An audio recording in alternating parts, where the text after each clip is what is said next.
Assalamu alaikum and welcome to Islamic Audiobooks collection. We'll be continuing to listen to The Crusades 2, Mongol Scourge, which we downloaded from IslamicLegacy.org. Let's listen. Ahmed ibn Taymiyyah. Prologue. The 7th century after Hijrah saw an evil shadow cast over the Ummah of Muhammad, peace be upon him.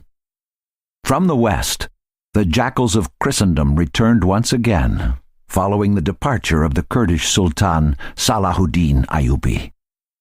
At the same time, from the east, having lived in obscurity for thousands of years, emerged the Mongol horde. Like a swarm of locusts, this barbarian horde perpetrated atrocities on the Muslim nation, the likes of which had never been seen in the history of mankind. As Ibn Khaldun wrote, the people of the faith had lost their courage and their will to defend themselves. But Allah, the Almighty, the Most Powerful, took pity on the Muslim Ummah, sending her a race of warriors from amongst the nomadic Turkish tribes to the north, to defend her frontiers and drive the invaders back to the lands from whence they came. But this story is far from complete. The Mongol imperial dream to enslave the world was alive in the hearts of the Ilkhanids, the descendants of Hulagu Khan. It was true that the Ilkhanids had suffered a series of setbacks.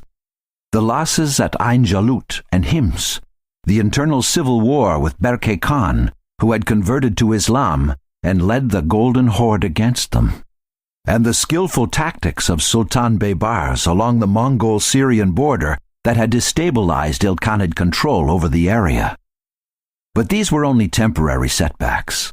For the Ilkhanids, the struggle with the Muslim Ummah was not a matter of petty revenge for these insults. No, the very existence of a strong Mamluk state in Egypt and Syria challenged the legitimacy of the Mongol Empire and its imperial dream. Not only were the Mamluks successfully resisting occupation, but they were forcing the Mongols to withdraw from lands they had already conquered. If the Muslims were allowed to defy the will of the great Khan, the foundation upon which Genghis Khan set out to rule the world would be destroyed. The very survival of the Ilkhanids was contingent on the destruction of the Mamluk Sultanate. This was the first and only priority. It was this train of thought that led the Ilkhanids to suspend all other campaigns and focus on the conquest of Syria and Egypt. It is difficult for one to contemplate a more potent threat than a resurgent Mongol horde, and yet an even more insidious attack aimed at corrupting the very soul of the Muslim Ummah was in play. The core beliefs of Islam regarding the very nature of Allah and His attributes were being openly challenged from within the Ummah by Muslims corrupted by Greek logic and philosophy, from the likes of Aristotle and Plato. These so-called intellectuals began to speculate about the nature and attributes of Allah, without considering the guidance in the Quran and Sunnah, and ignoring the limitations set by the prophets of Allah.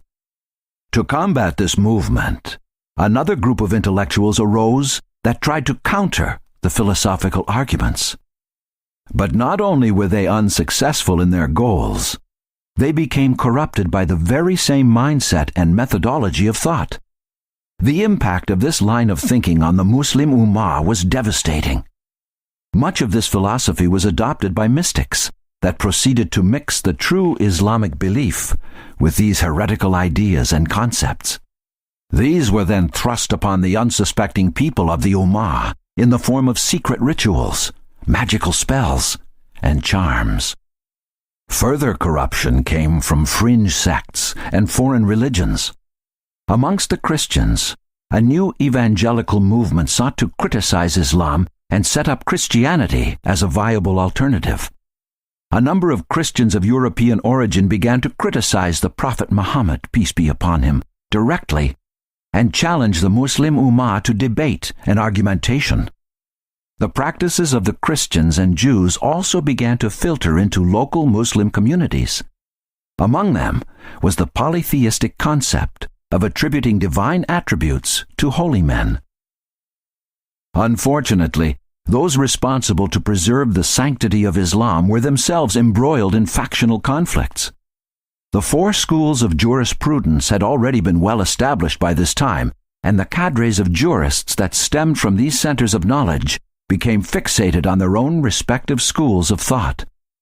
So narrow was their vision that they became isolated from the people. As a result, they were unable to apply the Quran and the Sunnah to shield the Muslims from these attacks. The main effort of the learned within these groups concentrated on proving the prominence of their school above all others. For example, the Shafi scholars felt insulted when the Qadis were appointed from other schools of jurisprudence by the Mamluk Sultan Baybars. When the rule of Baybars' descendants came to an end, some Shafi scholars even went so far as to consider it a divine punishment for what Baybars had done earlier. The intellectual war against the Ummah had gained considerable momentum. To undo the damage that was being inflicted on the collective Muslim mind, a number of tasks must be accomplished. Among them was the need to comprehensively and decisively refute the philosophical challenges posed by the logicians and the dialectics. The fundamental truth of the Islamic belief had to be upheld against the challenges posed by Christianity and Judaism. The Islamic creed had to be clarified once again, and the beliefs of the Muslim people had to be purified from irreligious practices and rituals. The task of reviving the truth and fighting the cancer of disbelief, innovation, and corruption that was afflicting the soul of the Ummah was an immense undertaking that could only be addressed by one appointed by Allah Himself. Indeed, it is about these very individuals that the Prophet Muhammad, peace be upon him, said, "Indeed, at the beginning of every century, Allah will send for this nation He who will revive for it the matter of its religion." The Ummah was in desperate need for such a reviver, and Allah responded by sending such a man. His name was Ahmed ibn Taymiyyah. Chapter 1. Exodus.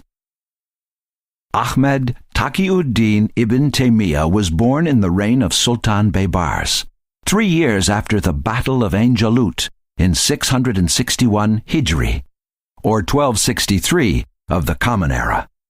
He was born in the city of Haran, in what is now modern-day Turkey, to a renowned family of Islamic scholars. His grandfather was a teacher of the Hanbali school of jurisprudence. His father was a teacher of hadith, and his brothers, uncle, and paternal aunt were also scholars.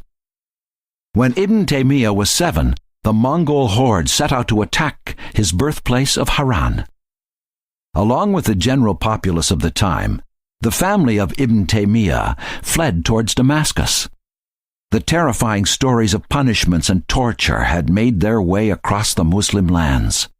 After all, Damascus was in Mamluk hands, and what better place to be than under those who had annihilated the pagan Mongols at Ain Jalut? Ibn Taymiyyah's family set out on the journey, leaving all but their precious books behind. They did not have any beasts of burden to pull their carts. This job was done by members of the family themselves. The route was perilous, and the atmosphere full of terror, as they did not know if or when the Mongols would catch up to them. On one occasion, the traveling family of Ibn Taymiyyah came perilously close to the Mongol columns. At that time, the wheels of the family's cart became stuck. Ibn Taymiyyah's family fell prostrate on the ground, beseeching the help of Allah to save them from the impending doom that was coming their way. At last, the cart began to move, and so too did the family, on towards the safety of the Mamluk-controlled Damascus. The city of Damascus welcomed the family of Ibn Taymiyyah with open arms. Ibn Taymiyyah's father was invited to talk at the great Umayyad Mosque, where he attracted a large audience, devoted students, and other scholars alike. He was given the position of head at the famous Hadith school of Sukhariya. Of all the abilities of the family of Ibn Taymiyyah, they were perhaps known most for their sharp memories. At an early age, it became apparent to the family of Ibn Taymiyyah that even by their standards, the child had a remarkable memory. The historical record contains the following account. Once a scholar of Halab, who had come to Damascus, heard of a prodigious child, Ahmed ibn Taymiyyah, renowned for his marvelous retentive power. Coming to a tailor's shop near Ahmed's house, he sat down there to wait for the child. After a short while, the tailor pointed out the boy sought by him.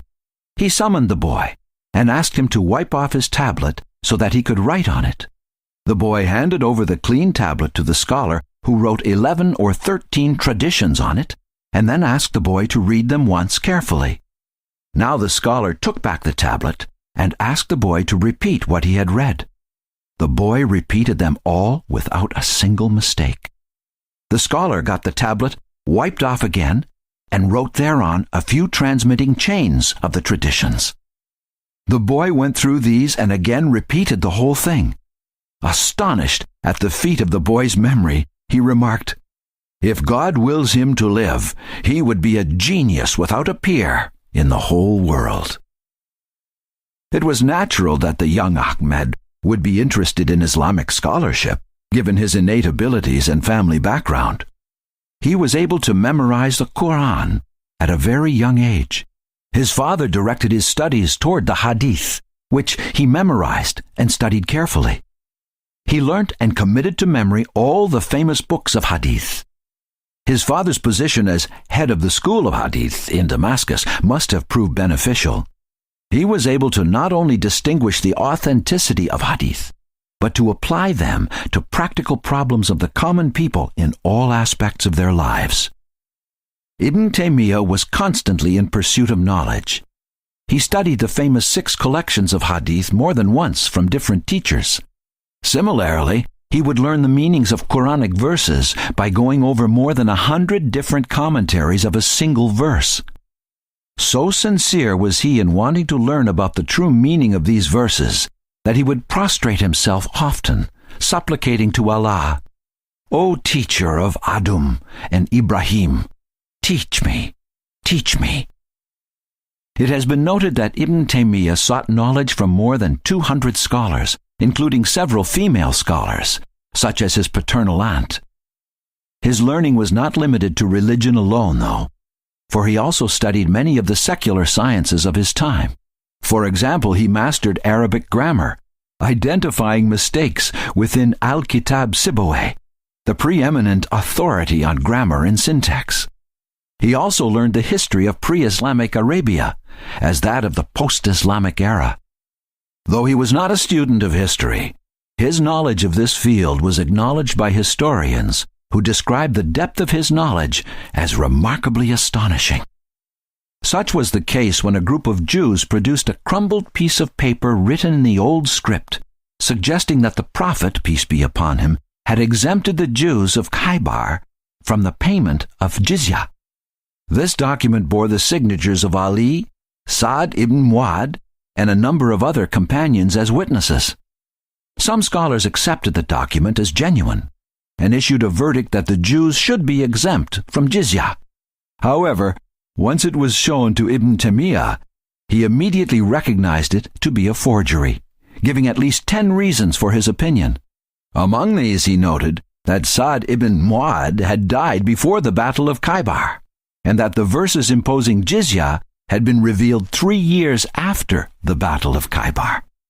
By the age of 19, Ibn Taymiyyah was an accomplished scholar and was given permission to issue legal verdicts. By 22, Ibn Taymiyyah's father had passed away, and the son began teaching hadith in place of the father. It wasn't long before he was elevated to the Grand Mufti of Damascus. The first speech he delivered in public became an historical event in itself. As Ibn Kathir notes, esteemed scholars present went as far as to write it down verbatim. Ibn Taymiyyah had a large following of students. Amongst the more well-known of them were Ibn al-Qayyim, ad-Dahabi, and Ibn Kathir, whose works and tafsir of the Quran are popular in the English language. Ibn Taymiyyah's pursuit of education led him to study the works of the philosophers and the dialectics, the Christians and deviant sects such as Shiites and the Batinites. Ibn Taymiyyah's piercing intellect and persuasive speaking ability allowed him to attack these miscreants at their very core. But the passionate and aggressive speeches won him supporters and enemies alike. The latter would come back to pursue him in later life. Chapter 2. Taking to the Battlefield. In 699 after Hijri, Damascus was rocked by news of a renewed Mongol invasion led by Kazan, a great-grandson of Hulegu Khan. However, the Mamluk Sultan of Egypt, al-Malik al-Nasir Muhammad ibn Kalawun, had set out at the head of a powerful army to confront the Mongols. The relief of the Damascenes at the prospect of rescue turned to panic when the Mongols gained the upper hand, defeating the Mamluk army. The reaction of the nobles and scholars amongst the population of Damascus was that of hysteria. The elite amongst the populace fled in fear. With the majority of the nobility, the administrators, the qadis, and the scholars gone, and Kazan knocking at the gates, the city soon erupted into anarchy. Communications with other cities were cut, prices of goods skyrocketed, and prisoners from the local jail broke out, looting and setting fire to parts of the city. Kazan was a curious character. He had ascended to power by apparently agreeing to convert to Islam in exchange for the crucial support of another Mongol, a devout Muslim by the name of Nauruz. However, once in power, he maintained the pagan beliefs and rituals of his forefathers, acted to abolish the jizya, and had Nauruz executed. It was under these terrifying circumstances that a delegation of the remaining ulama of Damascus met with Kazan to appeal for peace. For most, if not all, this would have been the first face-to-face meeting with a Mongol king. They trembled with fear, unable to find a voice. This certainly isn't surprising, given the sight of Mongol soldiers in general, and the king in particular, and given the stories of torture and rape that would most certainly have plagued their minds. But what clearly shocked the Mongol king, however, were the actions of a lone young man amongst the delegation. The following eyewitness account of Ibn Taymiyyah's actions appears in the historical record. I was with the sheikh on this occasion. He set forth in his address to the king the Quranic verses and the traditions of the Prophet, enjoining fairness and just conduct. His voice gradually rising, he was drawing nearer to the king until his knees were about to touch those of Kazan, who was attentively listening to the sheikh, but did not appear displeased with him. He was straining his ears as if struck by awe. At last he asked, "Who is he? I have never seen a man like him, so brave and courageous. None has made a dent in my heart as he." The sheikh was then introduced to the king. The sheikh said to the king, "You claim to be a Muslim. I have been told that you have with you a qadi and an imam, a sheikh and a muazzin. Yet you have deemed it proper to march upon the Muslims. Your forefathers were heathens, but they always abstained from breaking the promise once made by them. They redeemed the pledges they made. But you violate the word of honor given by you. You trample underfoot your solemn declarations in order to lay a hand on the servants of God." Further to this, when food was put before them, Ibn Taymiyyah refused to participate, noting that it had stemmed from the looted property of the Muslims. As noted by Kazan's Qadi, at last, when the king asked the sheikh to pray for him, he began by saying, "O God, help Kazan, if he has taken up arms to defend thy religion. If not, then do whatever thou desirest with him." The companions of Ibn Taymiyyah trembled with fear, lest they should all be executed because of the sheikh's impudence. But they were amazed to see the king say, "Amin," to his prayer. Kazan not only bade Ibn Taymiyyah farewell, but also released Muslim captives under the Sheikh's perseverance. Ibn Taymiyyah also secured the release of many Christian prisoners, pressing Kazan to release all the Jewish and Christian captives because they are under the protection of Islam. And so Kazan granted amnesty to Damascus. This truly remarkable episode is perhaps the first time that the historical record captures the young Ibn Taymiyyah taking center stage. A meeting between two parties, one a king with a massive army and a fearsome reputation, and the other, a young man with none but Allah to aid him. This young scholar, empowered by faith in Allah and belief in the righteousness of his cause, had learned to wield the verses of the Quran as fearsome weapons. And he uses them unflinchingly with the confidence of one who has a firm grasp of the truth. Taymiyyah attacks the soul of a ruthless king, subduing him to the extent that Kazan abandons his plans to conquer Damascus, instead releasing prisoners and even saying Amin to a dua that is in effect a reprimand for his actions. Kazan's deputy in charge of Syria, however, had other ideas. His forces entered Damascus and massacred a number of civilians, selling off women and children into slavery. Soon, they laid siege to a fort, using the locals as forced labor. In such circumstances, nobody dared venture out of their homes for fear of being obligated to attack the fort. During a Friday service in the great Umayyad mosque, Ibn Kathir notes, there were not enough worshippers to make up a single row. However, news soon arrived that the Mamluks of Egypt were coming to Syria's rescue once again. Upon hearing this, the Mongol invaders retreated hurriedly, leaving Damascus in a state of lawlessness yet again. Ibn Taymiyyah took it upon himself, with the support of some citizens, to maintain law and order and root out the vices that were taking hold during the brief Mongol rule. The sheikh could be seen touring the city with his friends and students, destroying wine casks and punishing the drunkards in accordance with Islamic law. But the young scholar had to take more decisive action when the Damascenes learned that the Mamluk Sultan al-Nazir Kalawun would not be advancing to head off an impending wave of new Mongol attacks. The citizens of Damascus made preparations to migrate to the safety of Egypt. But Ibn Taymiyyah gave a passionate speech, instrumental in preventing another mass exodus. After conferring with the governor of Syria, the young scholar set out towards Egypt to seek an audience with the Mamluk Sultan. There he confronted al-Nazir Kalawun with the following words, even if Syria had not been part of your dominions, it was a duty incumbent on you to have come to its rescue in this hour of danger. The responsibility for its safety rests on your shoulders. But if you care nothing for its welfare, tell us, and we shall make our own arrangements. We shall select a monarch who would at least defend the land against its enemies.